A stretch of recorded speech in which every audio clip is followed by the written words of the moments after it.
అవి నేను కొన్ని ఇప్పుడు చెప్తా. మొదటిది ఏంటంటే,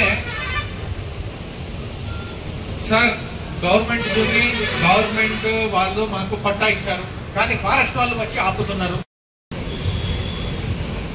సో ఇట్లాంటివన్నీ జరుగుతాయి కాబట్టి ఖచ్చితంగా మీరు సాదామైనమా ఇట్లాంటివన్నీ మీరు చేయకూడదు.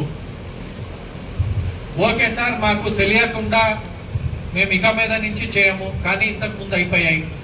మా తల్లులు తండ్రులు, మా తాతలు ముత్తాతలు వాళ్ళు చేసేసారు, వాళ్ళకి ఏంటి సార్ పరిస్థితి అని మీరు అడగవచ్చు.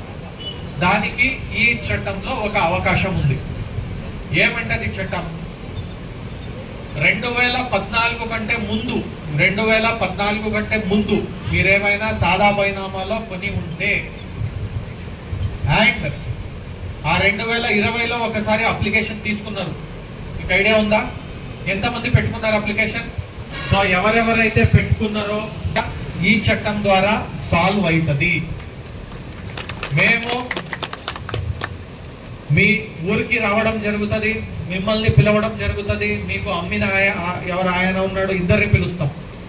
ఇద్దరిని పిలిచి ఏంటయ్యా నువ్వు అమ్మాయవా అని అడుగుతాం, మీరు కొన్నామా అడుగుతాం, డాక్యుమెంట్స్ చూస్తాం, పక్కన వాళ్ళని అడుగుతాం.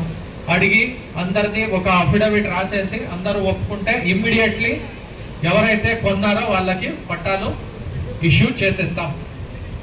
ఈ ఒక్క అవకాశం ఉంది, కానీ ఇక మీద నుంచి దయచేసి మీరు చేయవద్దు. ఓకేనా? ఇక మీద నుంచి దయచేసి